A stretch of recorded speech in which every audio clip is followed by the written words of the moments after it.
Здравствуйте, дорогие подписчики!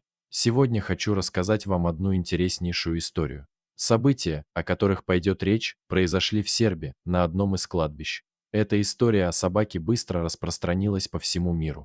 Однажды люди обратили внимание на событие, которое происходило на одной из могил. Овчарка очень часто приходила на кладбище и часами сидела у могилы своего умершего владельца. Собака отходила от могилки лишь для того, чтобы попытаться найти еду. Люди, которые приходили на кладбище, поражались преданности этой собаки. Они начали приносить для нее пищу. Была осень, дело приближалось к зиме и наступлению холодов. Люди понимали, что у могилы собаку ждет смерть от холода. Поэтому они начали прогонять овчарку. Однако верная собака совершенно не планировала покидать хозяйскую могилу. Умное животное даже вырыло для себя нору, в которой пряталось от холода. Люди начали фотографировать собаку и выкладывать снимки на просторах интернета. В сети восхищались верностью и самоотверженностью овчарки. Со стороны может показаться, что данный рассказ напоминает историю Хатика, но это было не совсем так. Одну из фотографий собаки увидела защитника животных Весна Михайловски. Женщина прониклась судьбой собаки. Она решила отправиться на кладбище и узнать, что кроется за таким поведением. Весна стала единственным человеком, который вплотную приблизился к норе, чтобы рассмотреть, что там находится. Женщина обнаружила следующую находку – 4 щенков. Овчарка вырыла нору специально, чтобы спасти от холода своих детенышей. Малыши были совсем крохами.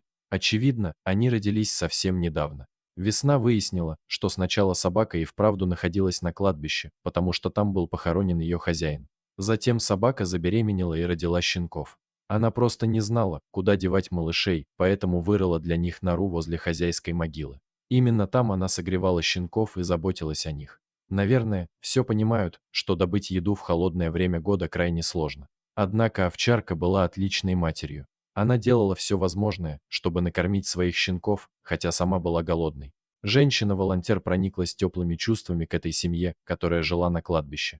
В течение 2 недель она каждый день носила еду для собаки и ее малышей. Однако овчарка крайне подозрительно отнеслась к новому человеку. Она даже не разрешала женщине кормить своих щенков. Собака сама брала еду в зубы и относила ее детенышам. Лишь через время она начала доверять своей спасительнице.